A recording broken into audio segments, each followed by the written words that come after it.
Oi? Vocês estão me ouvindo?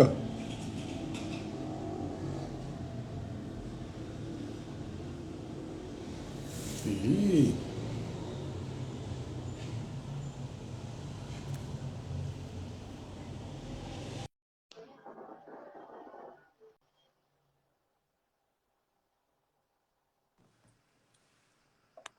Grande professor.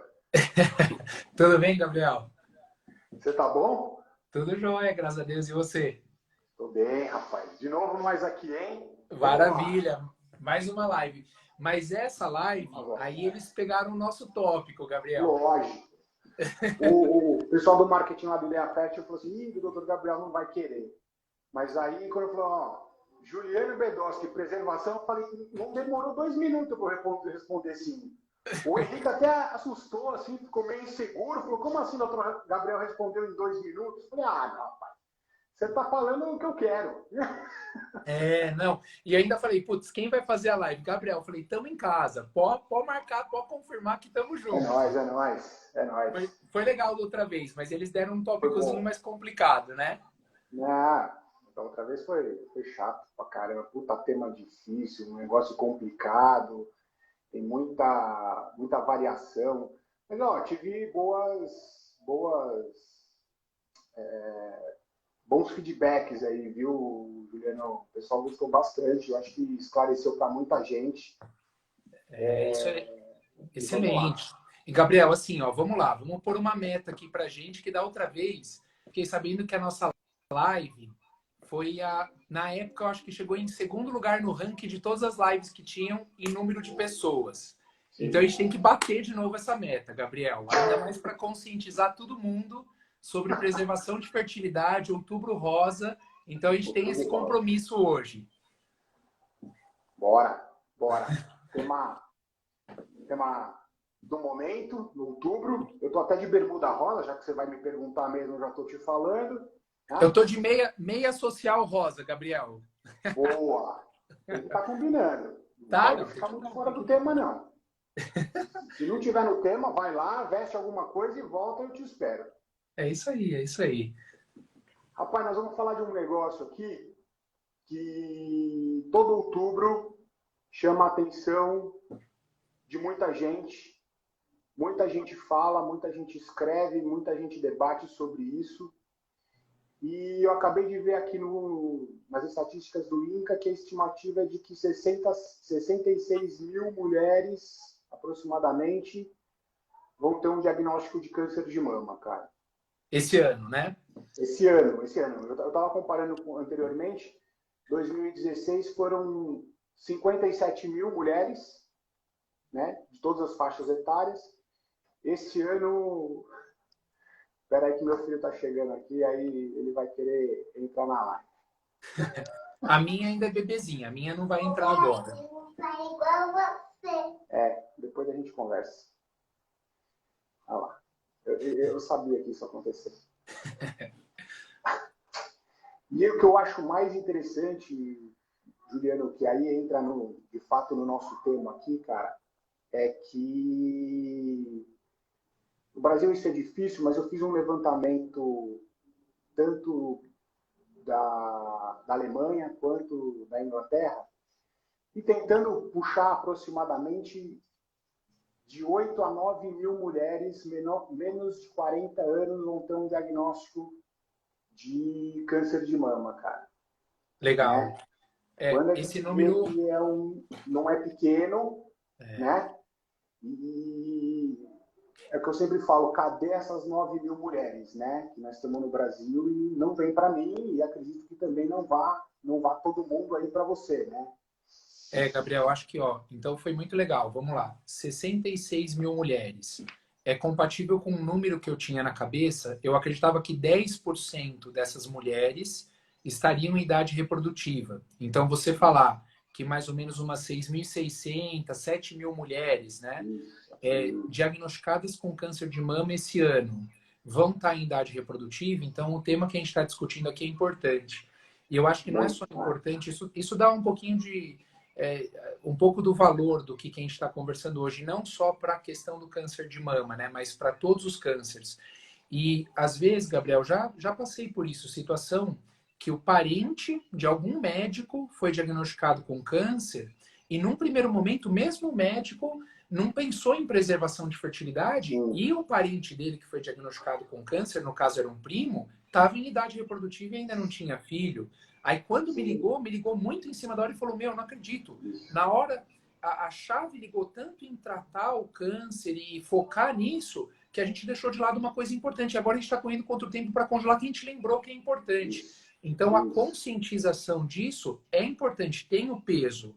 Pelo número, 66 mil mulheres diagnosticadas com câncer esse ano de mama é muito importante, sendo, 6, 7 mil em idade reprodutiva, mas para todos os outros cânceres. Então, isso é uma coisa que a gente tem que ter consciência, até porque, aí um dado também que eu coloco, aproximadamente 1 a cada 15, 1 a cada 20 pessoas no mundo vão ser diagnosticadas com câncer em idade reprodutiva.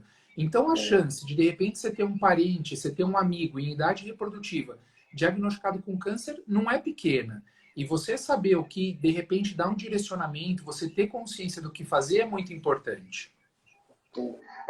Isso que você tocou é legal, porque assim, nós estamos no Outubro Rosa, preservação, câncer de mama, mas o trabalho que a gente faz, Juliana, não é só para câncer de mama, né? Quantos pacientes com linfoma, com leucemia, CA de reto, CA de colo, uterino, acabam procurando a gente para procurar uma saída, porque elas estão aí com seus 36, 37, 40 anos e ainda não tiveram, e seria a programação delas, né? Não sei se já aconteceu com você, mas, poxa, lá no Ideia Afeta, a gente já, lá na matriz, a gente já encontrou paciente que, durante a investigação da nossa triagem, né, a paciente vai lá para fazer uma triagem, a gente pede todos os tipos de exame, inclusive um ultrassom de mama, uma mamografia, se for adequado, e a gente já diagnosticou, cara, num teste de triagem para reprodução. E aí, para toda a programação que ela estava fazendo, para a gente desviar aquilo e fazer uma preservação da fertilidade, tá? Então, foi muito bom você ter falado isso mesmo, cara. Legal, legal. Então, assim, não é só para câncer de mama, a gente está no foco do câncer de mama, então nós estamos levantando essa bandeira. E que outra coisa que eu acho muito importante, né, essa nossa conversa aqui está sendo para o leigo, está sendo para o foco, está sendo para paciente, cara. E é isso que é legal, porque a gente vê que, dependendo do tipo do médico que você vai abordar, cara, tem muita gente que está desinteressada com o tema, né? Não o câncer, mas a preservação do câncer de mama, né? Eu já fui no IBCC e já senti uma certa resistência. Eu já fui no Santa Marcelina. É que o Santa Marcelina me abriu, eu falei para um grupo de ginecologistas, mas no IBCC eu falei para um monte de gente. E eu vi que houve, os caras, preservação. Hoje a paciente está questionando, ela está batendo de frente e falando, doutor, e minha preservação, como é que vai ser, né? Gabriel, deixa eu até pensando na nossa live, falei, puta, eu vou perguntar pro Gabriel se ele topa deixar eu dar uma perspectiva de linha do tempo, de tudo que acontece, como é que foi, e abordando essa questão das barreiras que a gente enfrenta hoje para a realização do tratamento. Bora. Cara, sempre para dar aula, em congresso, as coisas, eu gosto de usar um artigo que foi o primeiro artigo que eu vi publicado sobre um médico escrevendo alguma coisa sobre preservação de fertilidade. Então, a primeira bebê que nasceu por tratamento de fertilização in vitro nasceu em 1978, tá? E naquela época não tinha congelamento de óvulo, congelamento de embrião, não tinha nada. Então eles faziam o tratamento e transferiam o embrião a fresco. Em 1979, Gabriel, eu achei um artigo que é de um oncologista sobre tratamento oncológico para paciente com linfoma, tá? 79, Gabriel, é uma geração. Eu fiquei pensando, puta, meu pai é ginecologista, é médico, né? Então ele era recém-formado, tá? Então olha como mudou, como a tecnologia mudou nesses últimos anos. Então, em uma geração, a gente já está conversando de preservar a fertilidade em paciente oncológico. E nesse artigo, logo no começo, ele coloca assim: a castração é o preço da cura no tratamento para o linfoma Hodgkin. Ele começa assim, um artigo editorial. é muito pesado. E ele coloca, o que a gente tem que ter de tópico de pesquisa? A gente tem que ver algum método artificial para congelar os gametas, o óvulo, o espermatozoide, na perspectiva de conseguir usar isso no futuro. Então, olha só, na idade dos nossos pais, não tinha perspectiva, e um cara já que era futurista, era um cara que estava na vanguarda de todo o conhecimento, ele falava, meu, deve existir alguma forma de fazer isso. Beleza. Aí veio o tratamento de fertilização in vitro, veio toda a tecnologia, o congelamento e os estudos, mostrando que realmente quimioterapia, radioterapia, tratamento cirúrgico para o câncer pode danificar a fertilidade. E aí a gente começou a melhorar muito o tratamento, as pacientes começaram a sobreviver bem, só que elas enfrentavam mais o efeito colateral do tratamento ou até mesmo do próprio câncer. E um dos efeitos colaterais é a questão de realmente ter infertilidade. Por quê? Porque diminuiu de maneira significativa de óvulo, de espermatozoide, e aí, infelizmente, não conseguia mais engravidar da maneira que de repente gostariam. E o Posso legal fazer uma pergunta nessa brincadeira aí, já que você está falando disso? Uhum. Por que a quimioterapia que a paciente vai fazer, estou te dando um gancho, hein? Eu sei. Por que a quimioterapia diminui essa reserva aí? Por que precisa congelar o óvulo? Gabriel, é dano genético, tá? Sendo muito prático e pontual. Dependendo da quimioterapia que é feita, ela entra na célula do ovário, na célula do óvulo, e ela causa o dano genético mais grave que uma célula pode receber. Ele quebra a dupla fita do DNA. Porque o que acontece? A célula recebe o dano, ela fala, meu, vou tentar reparar, eu vou tentar arrumar esse meu DNA. Só que quando a dupla fita de DNA é quebrada, geralmente a célula tem muita dificuldade de reparar esse dano. E ele ativa a via de morte celular, então a célula morre. E aí não tem volta, morreu. E o número de óvulos, principalmente que a mulher tem, é limítrofe. Mas no testículo, ele também, principalmente quando a quimioterapia mata a célula que produz espermatozoide, a gente vai ter esse mesmo dano. E infelizmente é um dano irreversível, né? Então, a quimioterapia e a radioterapia também causa dano no DNA da célula. Esse é o dano principal. Tem outras teorias de que afeta os vasos sanguíneos e diminui o suprimento celular de sangue, ou de repente que você mata alguns óvulos e por matar alguns óvulos eles tentam reativar o ovário, mas são teorias secundárias. Então, dano genético é o principal. Mas aí vamos lá, então, puta, tem a quimioterapia, a gente sabe que causa dano. Aí começou a sair um monte de trabalho. E perguntando para a paciente, é importante a questão de engravidar? A paciente fala, pô, pra caramba, eu quero ter filho, eu não tenho filho. E quando ela sabe que o tratamento oncológico vai prejudicar a fertilidade, ela fala, peraí, eu tenho uma opção, eu quero um tratamento que não cause dano. Então as pacientes, às vezes, mudavam de caminho por culpa disso. E isso é tão impactante que aí a sociedade científica falou, peraí, a gente tem que começar a criar guias para orientar os médicos que isso é importante. E o primeiro guia, Gabriel, o primeiro guia orientando sobre preservação de fertilidade é da ASCO de 2009, cara. Foi em 2009 que começou a falar, olha, médicos oncologistas, encaminhe a sua paciente. Aí tem um trabalho lá de mais ou menos 2014 para ver quantos médicos incorporaram esse guia na rotina dele, era a minoria. A minoria, 25%, sabia que tinha que encaminhar, encaminhava. Então, hoje a gente vive assim, então não tem mais o desafio que talvez a geração anterior à nossa, dos nossos pais viviam, que era não ter possibilidade de congelar. Hoje existe essa possibilidade, e de maneira segura. A gente tem protocolos super seguros para paciente oncológico. E a gente sabe que existe o dano. Número 1, a gente sabe que a gente consegue fazer isso de maneira segura.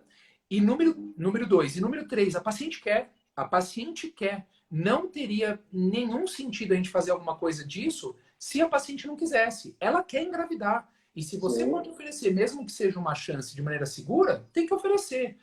Então, o que a gente vive hoje, que você viveu, Gabriel, e que eu vivo também, meu. Eu já fui, tentar montar um monte de coisa mirabolante em hospital oncológico. E você tem uma resistência, tá? Graças a Deus, existe uma geração de médicos que entende o quão importante isso é. E tá ativo nesse sentido de falar, olha, Gil, estamos com uma paciente aqui com câncer de mama, cara, você consegue fazer isso rápido? Porque eu tenho que começar a quimioterapia para ela. Então, dá para encaixar? Meu, dá. Eu vejo ela hoje, eu vejo ela amanhã, é sábado, eu abro o consultório e vamos lá conversar.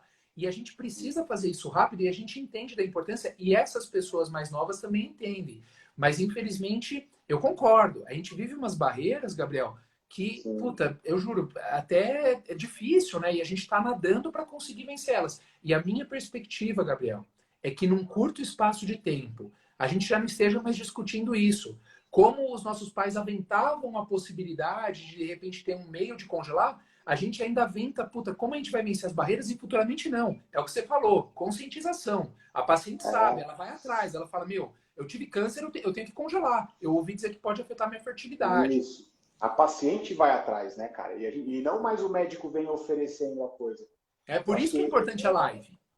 E isso cara, muito, muito, muito, muito, muito importante, velho. Então, você falou tanta coisa aqui, eu até me perdi um pouco, mas eu acho que a gente tem que mudar um pouquinho de foco, porque, uma coisa que eu queria falar, pô, os oncologistas trabalham, fazem, estudam e não sei o quê, para quê? Para aumentar a qualidade de vida da paciente pós o tratamento. Só que eles não estão pensando de fato no depois do tratamento. Se você, né? Os caras pensam no tratamento ali na hora e falam, puxa, eu consegui, ufa. Só que ele cria um outro problema para a paciente. Quando ela conseguiu superar esse, e aí a dor de ter entrado na menopausa, de não ter conseguido uma gravidez, vem na seguinte. Então ela vem questionando isso para a gente, ou pelo menos vinha. Agora não. Agora ela vai questionar o oncologista. Ô, cara, eu fiquei sabendo que, doutor, eu fiquei sabendo aqui que tem uma maneira de eu congelar meus óvulos. Eu preciso saber disso, eu preciso congelar meus óvulos. Que tipo de quimioterapia que eu vou precisar usar? Esse tipo de conscientização, de busca da paciente, de proatividade da paciente é muito importante, porque dá uma chacoalhada no médico. O médico que antes se sentia, não, tá tudo certo, agora ele, poxa, Gabriel, eu preciso que você me converse comigo para eu saber como é que é, porque eu não estou sabendo mais orientar as minhas pacientes a respeito disso. Como é que eu faço? Como é que eu te encaminho? Poxa, nós temos um programa lá na Matriz, que é o programa Guardando Sonhos. A gente consegue reduzir bastante do custo de um tratamento. Então, é muito mais acessível do que um tratamento comum. Então, é aberto para todo mundo chegar, bater lá e conversar com a gente. Infelizmente, eu já tive paciente que eu falei, puxa, está muito perto, sua situação é muito grave. Já tive isso, infelizmente, Gil. Infelizmente, cara, mas falou, não, vai se cuidar, depois de 6 meses você volta aqui e a gente vai conversar. É isso aí. Então, Gabriel, isso é o follow-up, né? É essencial. A gente que trabalha nessa área, muitas vezes a gente não vai conseguir fazer o tratamento naquela ocasião. Eu gosto de usar o exemplo de leucemia, né? Não dá, não dá, é tratamento urgente. Então, é um câncer hematológico que tem que começar a quimioterapia o quanto antes. E não dá para fazer nada, não tem jeito, tem como orientar, tem como conversar. Só que tem como conversar com o oncologista. E eu já tive paciente que, conversando com o oncologista, optou por um esquema quimioterápico que não era tão ruim para a gônada, não era tão ruim para o ovário, e aí ela voltou 6 meses após a químio. E não tinha afetado tanto o ovário, a gente conseguiu fazer um congelamento pós. Então, a gente avaliou, poxa, você tem uma reserva ovariana boa, conversei com o oncologista, não dá para eu fazer nada agora, porque agora a prioridade é a sua saúde. Só que o oncologista vai tentar fazer um esquema menos crítico para o ovário e volta depois de 6 meses. Eu não posso congelar nada em 6 meses, porque a quimioterapia vai danificar o DNA e tem alguns óvulos que ainda vão estar em processo de morte nesse período. E depois de 6 meses deu para fazer o congelamento. E como ela é jovem, leucemia é um câncer que tem ali uma incidência em população jovem. Então deu para fazer isso. E essa paciente, graças a Deus, ela teve a oportunidade de ser bem orientada e ela tomou a decisão dela. Isso que eu acredito. Quando a pessoa tem informação em mão, ela tem o poder da decisão. Aí ela pode escolher o que ela vai fazer ou não. Ainda mais, Gabriel, esse programa que você mencionou, do Ideia Fértil Matriz, lá na unidade Santo André, que é o Guardando Sonhos, cara, isso é fantástico, cara. E tem, eu acho que dentro do escopo do tratamento, se eu não me engano, eu já tive paciente que fez congelamento de sêmen e não teve custo. Então, assim, não tem por que não fazer esse tratamento, sabe? Então, eu acho que isso é uma coisa que e realmente está de porta aberta para o paciente vir e, infelizmente, às vezes acontece de não vir. Então, realmente é uma coisa que tem que pulverizar, a gente tem que disseminar essa informação. Sim. Agora, me fala uma coisa, que tem muita paciente que fica com medo, porque ela também, a internet ela é meio traiçoeira em alguns aspectos, então a gente vai usar essa live aqui para ajudar a orientar elas. Toda paciente que faz quimioterapia entra na menopausa. É isso? Não. Mito ou verdade? Vamos começar assim. Mito ou verdade? Isso é mito. Isso é mito. Mito. É mito. Eu gosto de usar um exemplo que às vezes fica até mais fácil do pessoal entender e compreender. Quando a paciente tem uma gravidez na trompa, gravidez ectópica, fora do útero, uma das modalidades de tratamento, você pode ter que operar e tirar a trompa, mas em alguns casos muito selecionados, dá para você fazer um remédio para tentar tratar essa gravidez na trompa. E esse remédio é um quimioterápico, é o metotrexate, ele é uma quimioterapia. E às vezes a gente faz isso para paciente e a gente não fica tão incisivo falando, olha, sua fertilidade, porque é quimioterapia. Por quê? O metotrexate, ele não causa dano no ovário. Quando ele causa dano nos folículos grandes, que não são importantes, não é a base que a gente tem. Então, para isso, aí a gente não orienta ela, a gente fica bem mais tranquilo nesse sentido. Agora, quando uma paciente vai fazer um tratamento para um câncer de mama ou para um câncer ginecológico, então vai usar carboplatina, que é uma quimioterapia, platínicos são pesados, ou vai fazer ciclofosfamida, que é um agente oxidante, essa quimioterapia, ela vai danificar o ovário a um ponto que, infelizmente, tem chance dessa paciente entrar em menopausa. No meu doutorado, a gente avaliou 207 mulheres com câncer de mama em idade reprodutiva. Gabriel, 90% entrou em menopausa após o tratamento. A idade média delas era 35 anos. É uma quimioterapia pesada. Então, se você congela o óvulo antes, é bacana. Então, a gente tem que entender que tem quimioterapia que é mais pesada, tem quimioterapia que é mais leve, e que realmente aí a gente tem que pegar e tem que explicar para a paciente. Mas essa paciente, Gabriel, ela tem que ser orientada, porque mesmo a paciente que fez uma quimioterapia mais leve, ela tem que ficar sem engravidar por pelo menos uns 6 meses, 3 a 6 meses. Então, ela precisa de um aconselhamento reprodutivo, independente de necessariamente fazer o congelamento ou não. Você não concorda? Concordo, totalmente. Uma outra coisa que, assim, aí vem a contra... doutor, então se eu não vou entrar na menopausa, eu não preciso guardar. Precisa. Porque é isso que você estava falando. Muitas vezes, principalmente em câncer de mama, o tratamento não acaba na quimioterapia, né? A gente o oncologista vai continuar ali com o tamoxifeno, com o letrozol, com alguma outra medicação adjuvante, que vai demorar 2, 3, 4 anos. E nesse período mais longo, ela pode vir a entrar na menopausa. É isso, né? Aí, é isso aí. Então, assim, o quanto antes a gente conseguir montar ali aquele grupinho, eu falo mesmo, gente, vamos fazer uma poupança. Se a gente não usar essa poupança, tá tudo certo.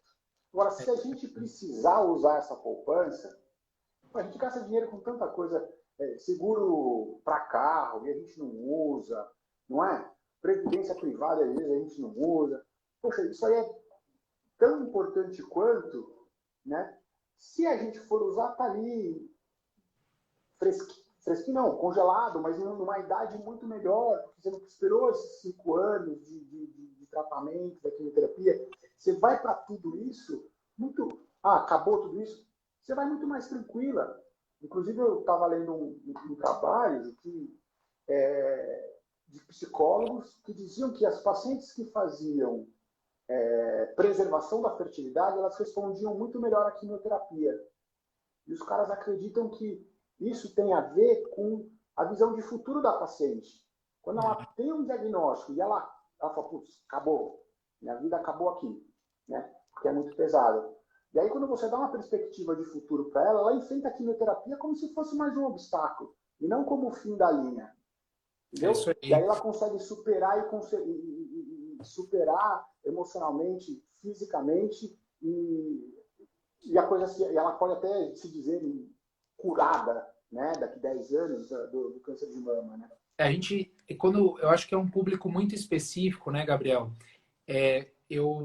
Quando a gente atende essas pacientes, geralmente de urgência, então é um monte de notícia, né? Então, poxa, ó, você está com um diagnóstico de câncer, vai ter que fazer o tratamento oncológico e talvez vai ter tal efeito colateral que você vai ter que lidar. Então, é tudo jogado de uma maneira muito rápida, né? Num curto espaço de tempo, a pessoa tem um monte de insegurança, medo, e é ligado uma chavinha de um modo de sobrevida, Gabriel. A pessoa, ela começa a focar no objetivo dela de curar o câncer e ela não consegue enxergar outras perspectivas de que, de repente, no momento futuro, ela vai estar curada. E, graças a Deus, hoje, com diagnóstico precoce, você ficando em cima, fazendo exame, principalmente câncer de mama, o autoexame, você identifica o câncer em estágio precoce, a sua chance de sobrevida é muito alta. Só que naquele momento que você tem esse diagnóstico, é muito difícil você tomar outras decisões.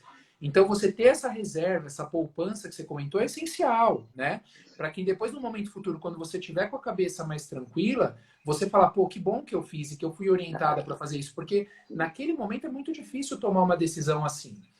Sim. E, Gabriel, deixa eu falar uma coisa. Hoje eu encontrei o nosso chefe, o presidente do Instituto, Dr. Caio, numa coleta de óvulos. Aí eu falei, Não fala doutor muito não, Caio, que ele tá você por aí, entra... ele Ele tá entrou, por eu aí. vi que ele entrou aqui. Entrou, Eu falei, entrou. você entra, você dá like e você comenta dos tópicos.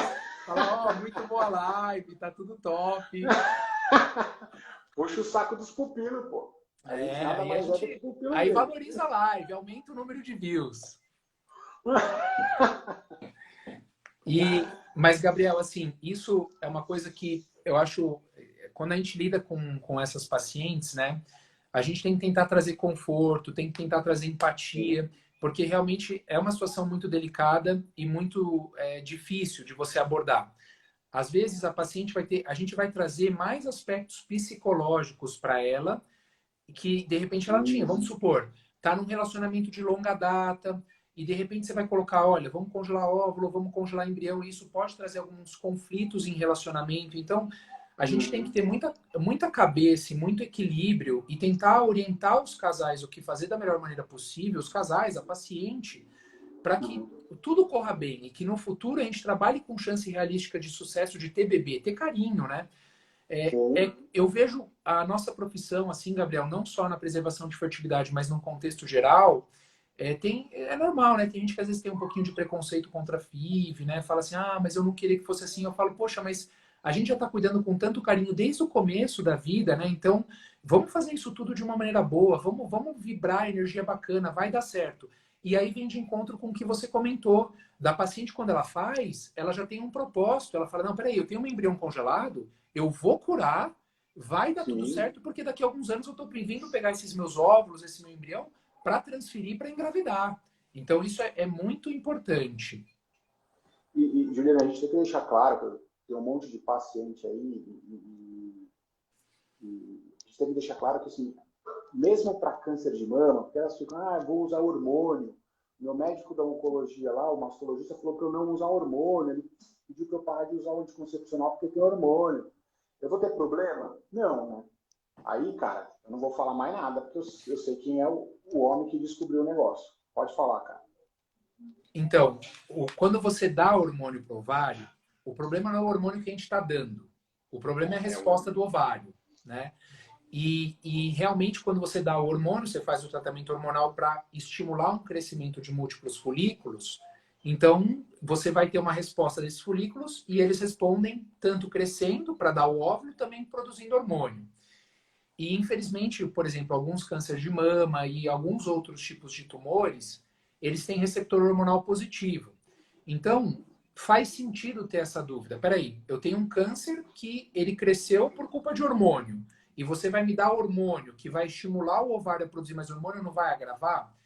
E como um fator complicador, a gente tem alguns estudos em laboratório que eles pegam células tumorais, eles jogam hormônio e a célula cresce mais do que quando não está com hormônio. Então, essa preocupação é muito pertinente. Aí, em 2006, um médico especialista em reprodução, que é o Dr. Oktay, que foi meu mentor lá em Nova York, ele desenvolveu esses protocolos com o inibidor da aromatase. Então, olha que engraçado. No tratamento de estímulo ovariano, a gente adiciona um tratamento hormonal. Só que esse tratamento hormonal, ele abaixa de maneira significativa os níveis de hormônio, tornando o processo mais seguro do ponto de vista hormonal. A nossa grande dúvida, Gabriel, é será que precisa mesmo fazer esse tratamento ou não, né? Mal não faz para o ciclo, não prejudica óvulo, não prejudica embrião, mas então soa mais natural a gente sempre baixar o hormônio quando a paciente tem um câncer hormônio dependente, mas realmente a dúvida é se realmente precisaria ou não, mas hoje a gente faz, vamos priorizar totalmente segurança até que mais dados apareçam, né? Nossa. E eu vi um follow-up dele, do Dr. Octai, de 5 anos, onde ele viu que as pacientes controle que não tinham feito a preservação e as pacientes que fizeram a preservação deste método, não houve diferença estatística sobre nenhuma paciente teve mais câncer ou mais recidiva porque fez ou não fez. Então, a coisa evoluiu muito igual. Então, você vê que é um tratamento muito seguro, é um tratamento tranquilo, não vai adiar o início da quimioterapia, não vai adiar o início do seu tratamento para cirurgia, se precisar, entendeu? Gabriel, olha então, que interessante isso. Essas curvas que você está falando de acompanhamento, né? Então, paciente que congela óvulo ou embrião e paciente que não congela. Vamos acompanhar e vamos ver quantas pacientes tiveram retorno do câncer ou não, né? Você sabe que várias curvas dessa mostram que as pacientes que fizeram congelamento, elas têm menos risco de retorno, menos risco de câncer, de voltar a câncer, mesmo após o estímulo ovariano e coleta de óvulos. E isso é uma coisa que eu falo na consulta. Eu falo para a paciente, eu falo, olha, o seu médico oncologista, mastologista, ele pediu para você vir aqui porque ele acredita que o tratamento dele vai funcionar. Senão ele não teria pedido para você vir aqui. E esses estudos mostram que essas pacientes têm menos risco de recidiva. Por quê, Gabriel? Porque essas pacientes são diagnosticadas de maneira precoce e elas fazem um tratamento completo e não é essa questão de congelar óvulo que vai atrapalhar qualquer coisa. A paciente vai ter mesmo, ela tem melhor prognóstico. Ela veio encaminhada pelo mastologista, pelo oncologista, porque foi diagnosticado de maneira precoce e ela vai ter uma chance maior de sobrevida. Então tá tudo em conjunto, tá tudo sinérgico. Sim. Isso é uma coisa fantástica. Então eu falo, eu sempre começo a consulta falando, olha, se você está sentado aqui, é porque todo mundo está acreditando que vai dar certo. Senão, não teria sentido a gente estar conversando aqui. Então, se ele te encaminhou, isso já é um dado muito positivo. E aí, a gente conversando, tudo, essas pacientes fazem o tratamento e depois retornam para engravidar, isso é fantástico, isso é uma coisa maravilhosa. Só retomando, é o que eu falava para os caras lá, quando eu encontrei uma barreira ali muito grande de alguns oncologistas, os caras, gente, eu estou aqui falando de preservação porque justamente o tratamento de vocês dá certo, cara. Parabéns para vocês. Vocês estão trabalhando excelente, o trabalho de vocês é excelente e as pacientes estão tendo uma sobrevida maravilhosa. Eu olhei aqui o índice do IBCC, cara, diagnóstico precoce, 99% de tratamento tranquilo, de livre de mortalidade em 5 anos, sobrevida em 5 anos. Então, cara, quer notícia melhor do que essa? 99%. Então, assim, é a exceção que está sendo ruim. Hoje em dia, você fazendo o diagnóstico precoce, autoexame, o acompanhamento com o mastologista, né? Isso também eu acho que é importante, né, Juliano? Às vezes eu pego uma paciente, ela nem me procurou por conta disso, mas, doutor, eu estou com um nódulo aqui na mama. É câncer isso? Não, calma, né? É comum a mulher ter, de acordo com a fase do ciclo, um nódulo ou outro, surgiu uma gordurinha, um gânglio, né? A paciente que está desmamando, que está tirando, estava amamentando e está parando de amamentar, formar algum nódulo mais doloroso, isso não é sempre câncer. Né? A gente tem que acompanhar essas mulheres. Né? Não é porque surgiu um nódulo que tem que fazer a pesquisa. Calma, vamos ver, é isso mesmo, pede um ultrassom, faz um rastreamento, faz uma biópsia, né? E aí, nem todo nódulo de mama é câncer, né? Nós estamos chamando a atenção para o outubro rosa aqui, mas tem que ir com calma nessa hora, né? Com certeza, Gabriel, com certeza. Eu acho que tem que dividir com o médico, né? Achou, procurou, viu que tem uma alteração, não desespera, procurar o médico, fazer os exames e se, né, graças a Deus, grande maioria tá tudo bem, aí a gente fica tranquilo. Eu concordo. Sim, sim. Outra coisa que aí é meio polêmico, eu sei que você tem a mesma opinião que a minha, porque elas procuram um oncologista e o oncologista fala, poxa, não, pode deixar comigo que eu vou fazer um remédio aqui para você que vai bloquear a tua menstruação, você não vai mais menstruar e está tudo seguro. Eu faço uma proteção do seu ovário, né? Que é o Zoladex. E eu tento, juro que eu tento ouvir os defensores a gente chama de agonista dos GnRHs, né? Que são as medicações que acabam criando um bloqueio ovariano, mas nenhum nunca me convenceu, Juliano. Nunca me convenceu. Porque é justamente aquilo que você falou, né? O bloqueio, ele é externo ao ovário.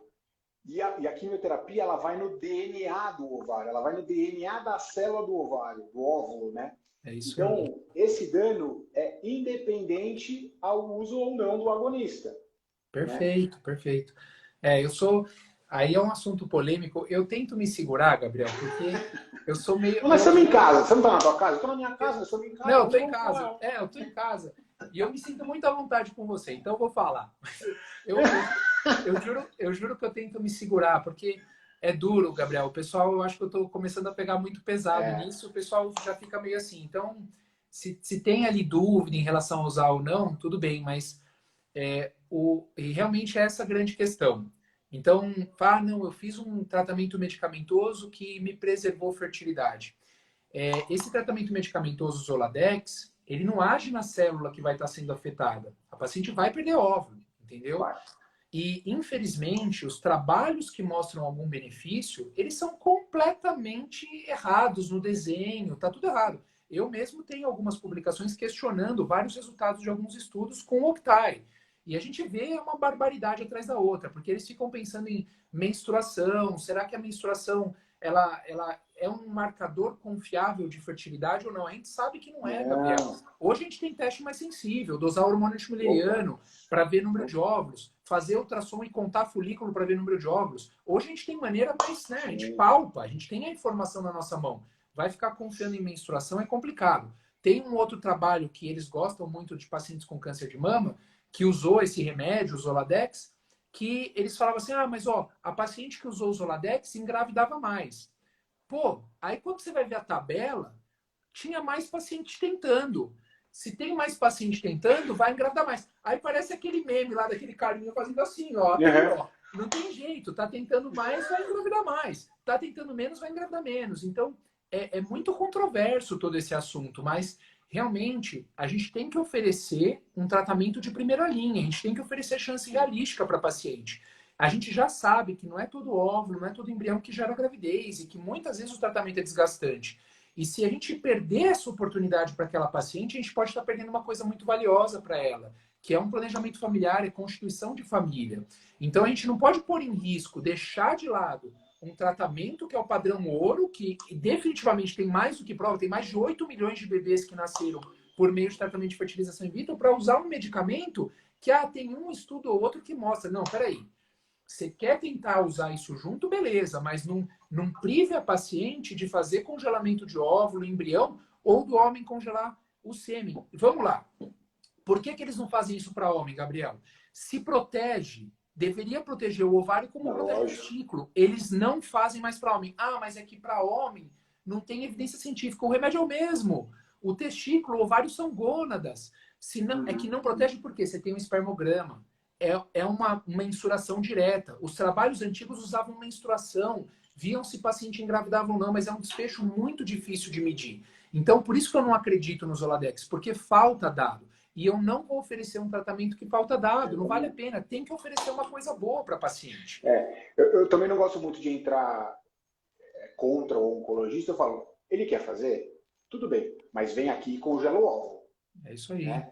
Se ele quer fazer, vai lá, faça. Não vou falar mal do oncologista, não vou falar mal de quem prescreveu, tá? Mas eu vou falar, negócio assim, assim, assim, não protege, a proteção é ali, é no cérebro, não é no ovário.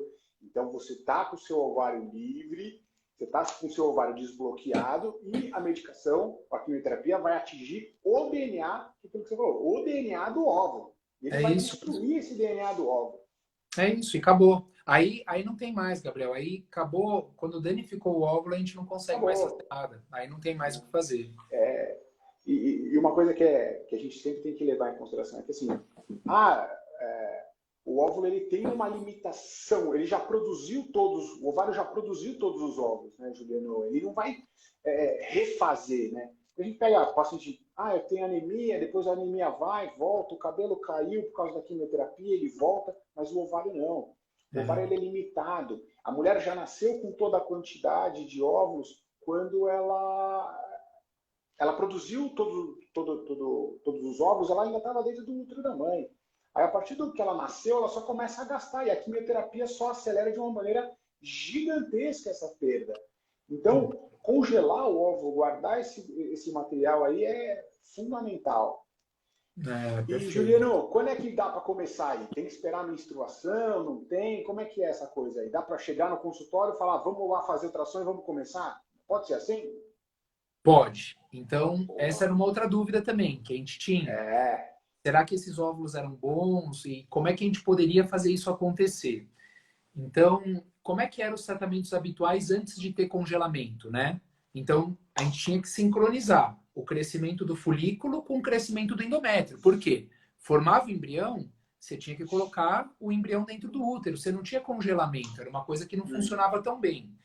Só que isso não é funcional para o oncologista, porque ele vai atender a paciente, ele quer começar a tratar a paciente o quanto antes. Então, opera e já começa com a quimioterapia, né? E esperar vir uma menstruação para daí dar hormônio, para coletar óvulo, para depois começar a químio, isso afeta a chance de sobrevida da paciente. Então, a gente sabe que o quanto antes ela começar, melhor. Não precisa ser o tratamento, se atrasa o início da quimioterapia, da cirurgia dela, né? Então, não precisa ser aquela corrida louca, mas assim, tem que ser rápido.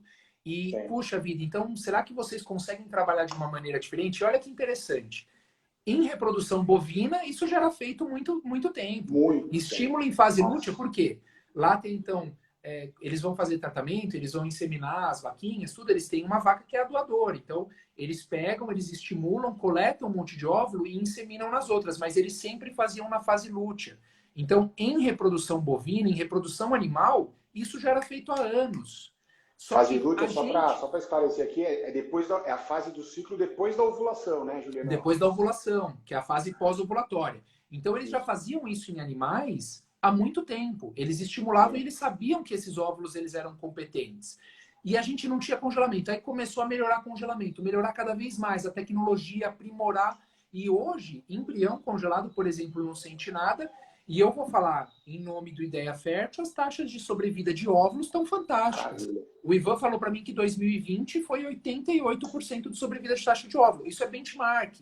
Isso é qualidade maravilhosa, entendeu? Então, os grandes centros no mundo... Gringo, Gabriel, não tem laboratório gringo que entrega essas taxas no mundo, aí, é isso, é 90%. Então, a gente está trabalhando 2020... De todos os óvulos que foram descongelados em ideia fértil, 88% sobreviveram, cara. E embrião, fala sério, quase nenhum perde. É muito incomum isso acontecer. Então, isso é fantástico. E hoje, então, a gente pode oferecer isso para as pacientes, é muito bom. Agora, então, vamos lá. Poxa, em modelos animais já estimulavam na fase lútea. O congelamento começou a melhorar. Será que a gente precisa esperar a paciente menstruar para começar a estimular? Aí, vamos começar, então, a fazer estímulo em fases aleatórias. Eu não vou esperar ela menstruar, porque para menstruar às vezes vai demorar um mês. Vamos começar. E isso começou na paciente com câncer, Gabriel. Antes de começar para a paciente que tinha uma reserva ovariana um pouco mais menor, reduzida, começou nas pacientes oncológicas, por culpa da questão da urgência da quimioterapia. Então, a gente começou a congelar. Faz ciclo de congelamento de óvulo, de congelamento de embrião, sem esperar, que dia que você tá? Você já ovulou? Vamos começar.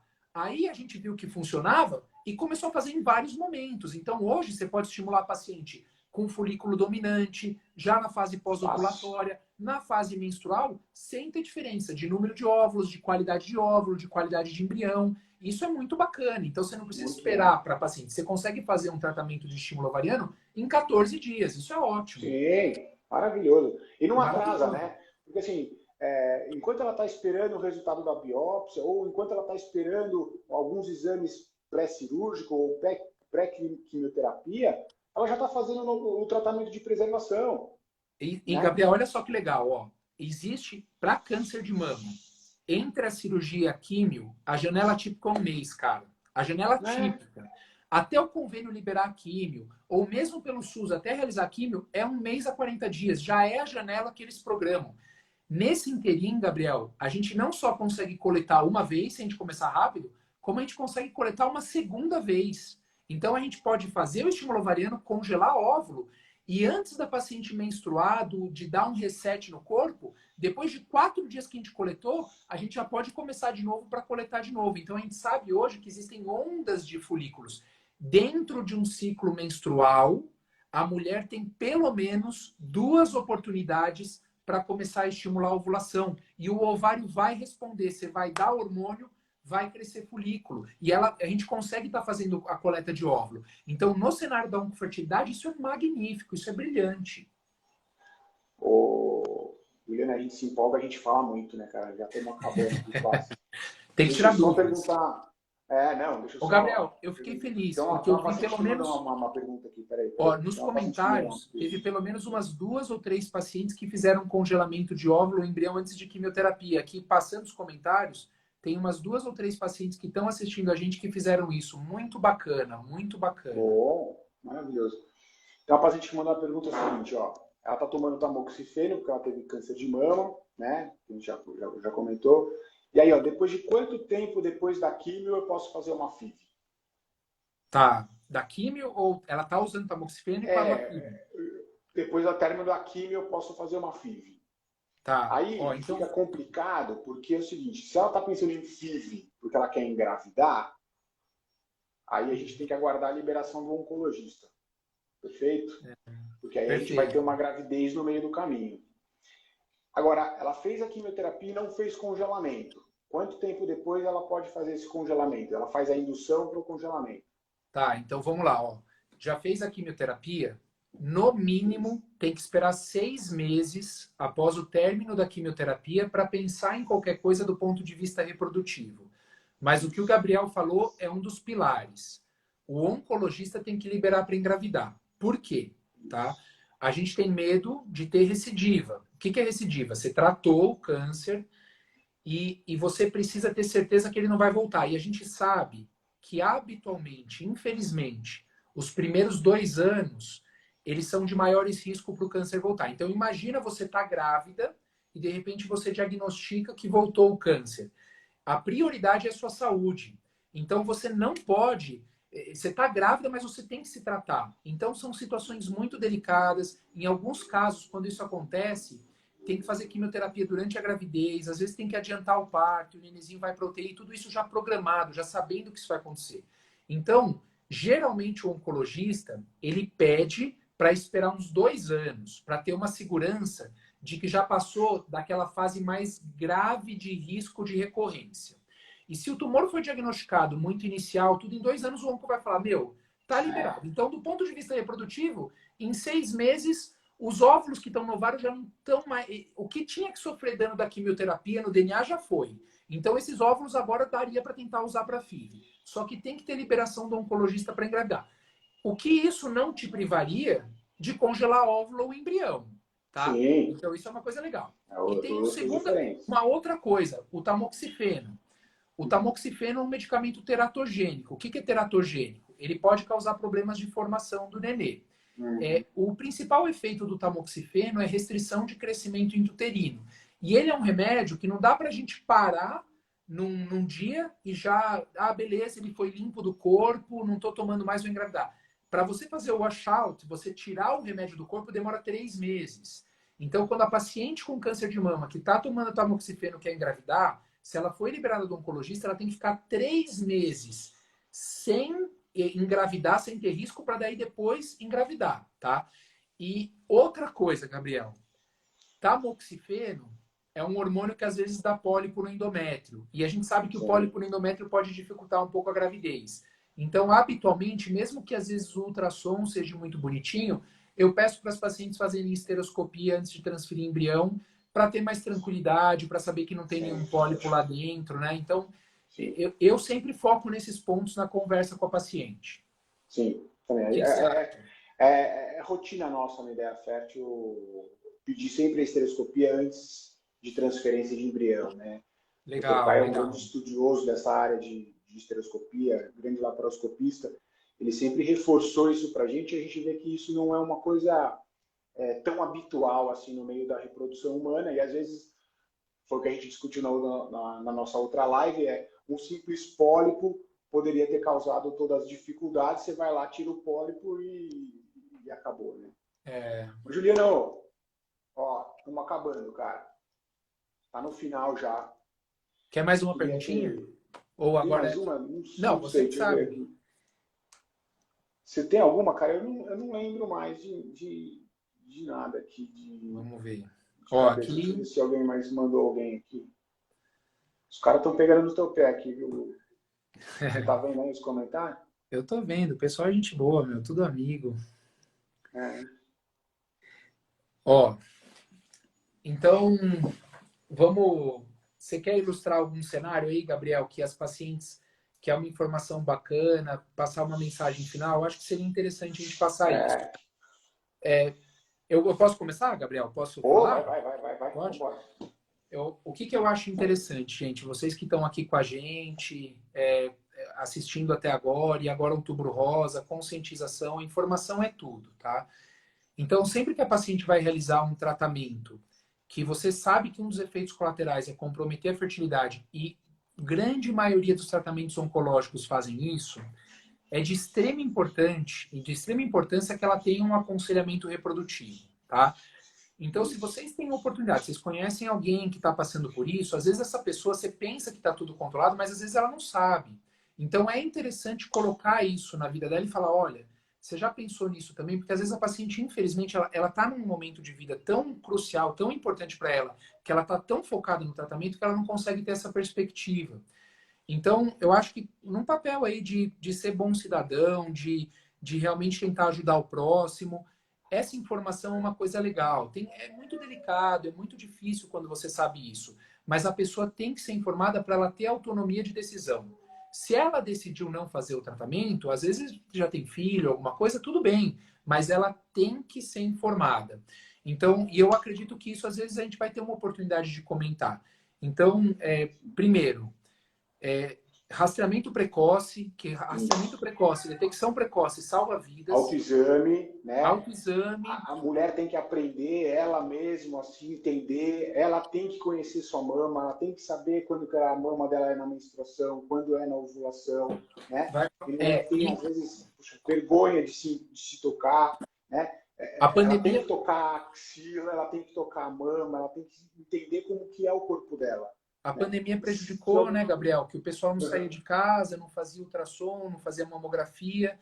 Então, existem alguns pilares da vida. E cuidar da saúde é um dos pilares. A gente tem que dar importância nisso. E até ser um pouco egoísta, não no sentido ruim da palavra, no sentido bom. Se você não pensar em você, quem que vai pensar para você? Então, com certeza. Ir atrás, fazer o seu exame para você entender se está tudo bem ou não.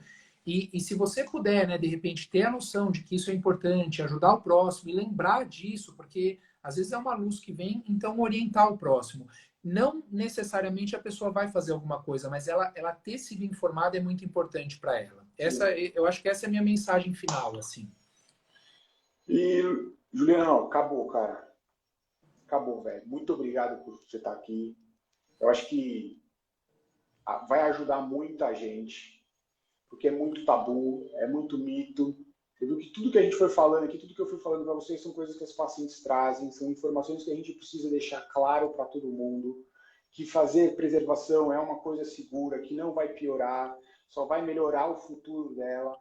Então, cara, foi muito bom conversar com você. E eu só tenho a agradecer, e quem sabe nós vamos fazer outras.